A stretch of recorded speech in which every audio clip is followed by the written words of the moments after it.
snapshotting. A number of the applications used in high-performance spaces have built-in checkpoint capabilities. As I said, some of these jobs take months, days to run, so you've got to be able to checkpoint every so often in case it crashes. You can go back to the last checkpoint. Some applications do it well, some do it really badly. Some have none at all. You can make use of the underlying virtualization platform to do snapshotting to achieve the same goal. So you can set your own checkpoints. You're not reliant and dependent on whatever the application vendor has written in as checkpoints. Memory, you can maximize your memory and overcommit it on the physical layer. And as I said earlier, you can work with templates and clones to deploy machines way faster than a physical machine. Also then the special purpose appliances. As you saw, Hadoop is an appliance, can just be deployed. Appliances are quick to deploy. Nice thing about appliances, you don't have to worry about the operating system. It's already been implemented, secured, hardened, all the extra features that are unnecessary taken out. And it's supported by this application vendor who provided the appliance. So in the case of a SAP HANA appliance, it's supported by SAP. Even the underlying operating system that it's sitting on. They don't take a call and go, you say my SAP, and the SAP member is going, no, it's not a SAP problem. Please go speak to your Linux vendor or your Microsoft vendor. Go speak to your Unix vendor. It's their problem. The appliances takes that issue away because the application vendor who supplies the appliance is responsible for the whole appliance. That's the brief of it. Now I shot through it and I deleted a whole lot of slides because you had heard a lot of what I had to say 3-4 times already today. One of the areas I do want to answer is, someone earlier said, is it just a buzz? You know, if we're hearing big data, should we just bother now, wait another couple of years? Much the same as cloud. Cloud was very similar, it was a buzzword. Should we bother, shouldn't we bother? And I think it depends on the business, that kind of answer. If your business doesn't understand what analytics and what business information it wants, it has no benefit moving to big data. It has to understand what benefit it can get by running high-end analytics against that data. And in some spaces, there's really obvious reasons to do it. In some spaces, they may be a bit obscure. You heard a former colleague from Microsoft reference Wallmark. Wallmark uses it in a very obscure way. Just one of its features that it does is shop layout. When you walk into a store, you've gone into the local Giant or Tamimi and you've decided, and you know where everything is on the shelf. Isn't it frustrating the next day to come and everything on that shelf has moved? They've changed the shop around. Now you have to walk around. Walmart does that with big data and massively parallel computers. It analyzes the shop. It analyzes the buying pattern of people in its shop. Did they buy lots of children's nappies, chocolates, and bread? Are they all close together or far apart? If they're close together, it will calculate and reshuffle the shelves to move them far apart, because the goal of that shop is to have you walk up and down each aisle, because you will buy more if you walk a little more. So this is what I say, just there's some obscure uses of this environment. Ford's a big player in the Middle East. A lot of the high-end Fords link directly back to good old Ford over in the US and around the world to their data centers.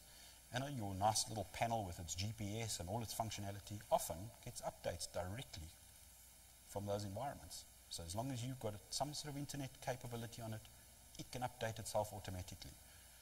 Here, maybe not so much, more obvious in the US. Here, what happens is you take it to your service provider for a service.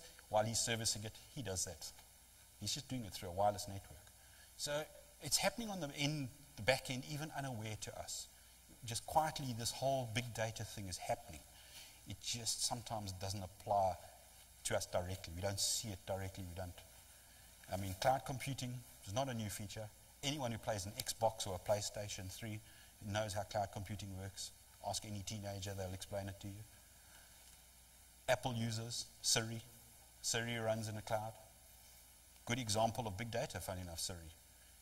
You heard earlier one of the other presentations where they were talking about put a request verbally, and you get an answer back. That's Siri. Put a verbal request, basically it's doing a search and giving you back some information. So these functionalities and uses are already out there in the world. They're just sometimes not given these names. They're not titled big data or cloud computing, or they're given a name like Siri, isn't it? I mean, marketing is everything. And we're all proof of that. There's two products. One's called Apple OS X, runs on top of Apple MacBooks, and the other one's called Android. There's a third operating system. It's called Linux. Most people in this room know what Linux is. If you're in development platform, you might know. But very few run it on their desktop. In fact, they would choose not to, because it's supposedly difficult. But Mac OS X and Android are both built on top of Linux. So, marketing. So how you prepare it and make it look, it counts. Big data and cloud aren't much different. It's how you prepare it, how you make it look. The reality is we're doing it. Just some people haven't bothered to name it big data or cloud. They've given it more practical names for the product they're trying to sell you, like Siri, and Ford doesn't even tell you. You're buying a Ford. What's happening on the back end, who cares? As long as my Ford's working and my panel's staying updated, I'm good. So that's the basics. Any questions before I disappear off the stage?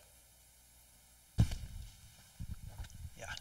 If anyone of you have got any questions, I think it can be thrown to. Throw in. Yeah, it could be thrown to Dr. Lowry. He will be happy to answer. Yes. All the way from Aramco.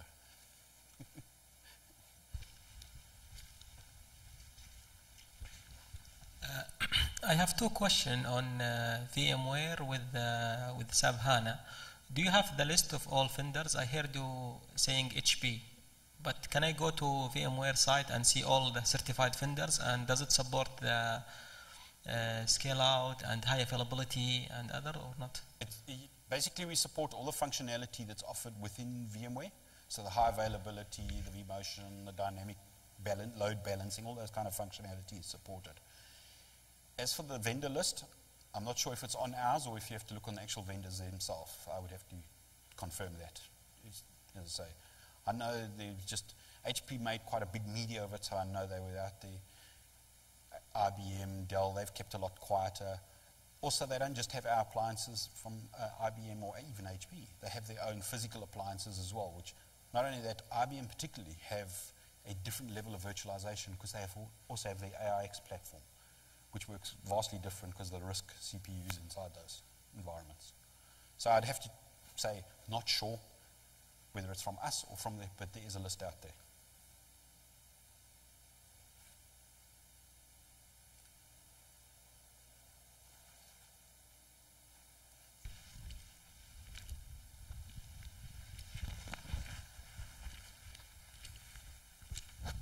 Yes, that was Dr. Larry Scott from VMware. He has touched upon the heterogeneity management and how the grid can be efficiently used across the processor, memory, and storage systems, and efficient scavenging, reconfigurability, upgradability, and disposability of the clusters in the VMware architecture for grid computing or the grid architecture, and then managing data, big data, effectively in a distributed way. Thank you, Dr. Larry Scott, and we move on to the next lecture, which will be taken over by Dr. Amar. It will be introduced by Dr. Amar, actually. Right, our next speaker is not from a far place from here. Dr. Muhammad Rafiul Hassan is from King Fahd University of Petroleum and Minerals, and he will talk to us today about feature selection and classification of high-dimensional bioinformatics data. I have a brief bio here, if I may just introduce it, please. Dr. Rafiul Hassan received a BSc in Engineering in Electronics and Computer Science from Shah Jalal University of Science and Technology in Bangladesh in 2000. And a PhD in Computer Science and Software Engineering from the University of Melbourne, Australia in 2007. He is working as an assistant professor in the Department of Information and Computer Science at King Fahd University of Petroleum and Minerals. His research interests include neural networks, fuzzy logic, evolutionary algorithms, hidden Markov model, and support vector machine, with a particular focus on developing new data mining and machine learning techniques for the analysis and classification of very large biomedical data. Dr. Rafi Al-Hassan is currently involved in several research and development projects for effective prognosis and diagnosis of breast cancer from gene expression microarray data. He is the author of around 30 papers published in recognized international journals and conference proceedings. He is also a member of the Melbourne University Breast Cancer Research Group, Australian Society of Operations Research, and IEEE Computer Society. He is also involved in several program committees of international conferences. He also serves as the reviewer of few renowned journals such as BMC Breast Cancer, IEEE Transactions on Fuzzy Systems, Neurocomputing, Knowledge and Information Systems, Current Bioinformatics, Information Science, Digital Signal Processing, IEEE Transactions on Industrial Electronics, and Computer Communication. So without further ado, please make a welcome to Dr. Rafi Al-Hassan. Thank you very much.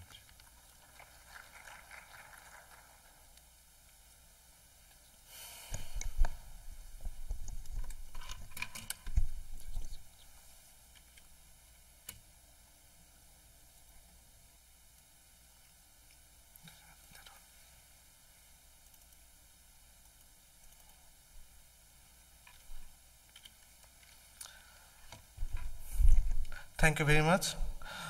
Good afternoon. This is Rafi Al-Hassan coming from King Fahd University, as you already know. So today I'm going to discuss about something about one of my research that dealing with the very high dimensional gene expression data set. Before going through these things, I would like to say something is that my research area is the data mining. That if you give me the data, I will give you the knowledge out of this data. So that is all about I do. So this talk is about the application of gene expression data. The reason I have chosen the gene expression data is that the gene expression data has got very high dimension and less number of samples. So given this criterion of the data set, it is very difficult to classify such sort of high dimensional data. So this is the overview. So I'll just skip very quickly because this is the last talk, and I believe that you are not in a mood to listen quite a lot of things. So I'll just move very forward. In the case if you are not clear enough, please raise your hand. I'll reply to you. Okay. So as I have told you earlier, that gene expression data is very challenging task to classify. So that is why I have chosen these topics as one of my application of my algorithm. So the ultimate challenge is to classify the gene expression data. Lots of techniques are available, but in this research, what I have done, I have used a very, very naive classifier to classify this technique, and I tried to improve the naive classifier such that it can be fitted with such high dimensional data things. As I told you earlier, that modeling such high dimensional data is a problematic thing. So as you can see that there are thousands of microarray data set can be available. So and you know that to classify such data set, we need about 2 to the power 100 data instances to model this data set using these traditional statistics like probabilities. But in the real world, it is impossible to collect such a huge amount of data instances, while the dimensionality of each of the data is quite large. So that makes the problem here. So there are available techniques that are used to reduce the dimensionality of the data. I will discuss about few of the existing techniques. Then I will discuss about one of our technique that we have developed in KFPM based on some mathematical tools, and I will show you some results as well.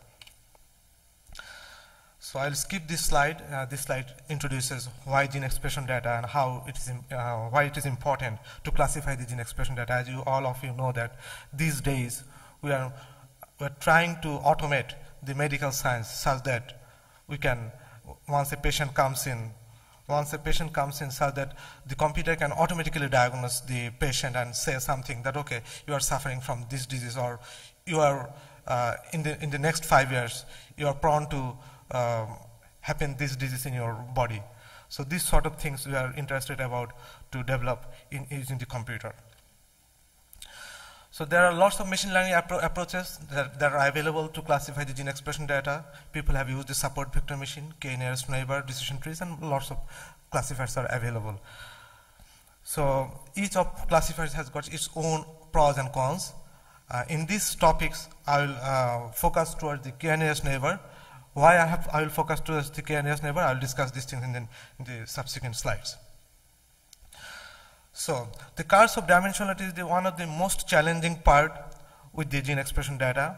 It is very noisy, it has thousands of features and very small number of samples. So the problem is how to classify this data. It's very challenging, as I told you earlier. Okay.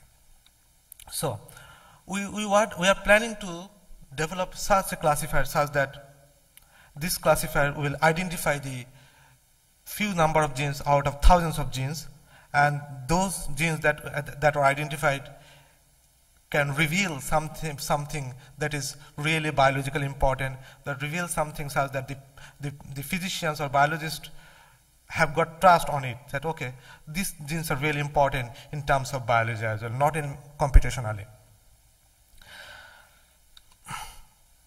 So lots of approaches are there to identify or select the genes out of thousands or millions of genes. One approach is the filter approach, where it selects some feature genes and it deselects the most of the genes that reveals in mathematically that are not important. Okay. So among the filter approaches, principal component analysis is quite popular. So, but principal component analysis has got some problem. The problem is that it is very sensitive to scale and do not scale well when the dimension is very large. And the other problem with the PCA is that if the gene features are non-linear, PCA cannot deal with the non-linearity things unless you use some sort of kernels. Another popular techniques that are used is the t-test, but problem with the t-test is that the t-test is dependent on the assumption, pre-assumption of the distribution. It assumes that, okay, the underlying distribution of the data is the normally distributed.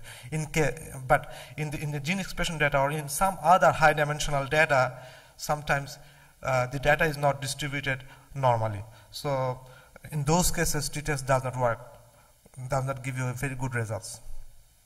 There is another popular test called the chi-square test. So, but the problem with the chi-square test is that it suffers from the quantization noise if the features are continuous. So there are lots of techniques available to filter out the insignificant attributes or features from the high dimensional data. Our thrust is that we propose a new technique based on the receiver operating characteristics curve. What is the receiver operating characteristics curve? Initially, the receiver operating characteristics curve was introduced in 1942 in NASA to identify some significant object that is caught by the radar. So they developed an automated system whether the object that has been seen by the radar is important or not. They call it as a receiver operating characteristics curve. So we make use of these mathematical formulation to identify the significant attributes given the high dimensional data in the biological data sets. So RC plot and area under the RC plot. Once the plot look like this, as you can see in the screen, and the area under the curve, you can see the curve. The area under the curve reveals how good the decision is. If the area under the curve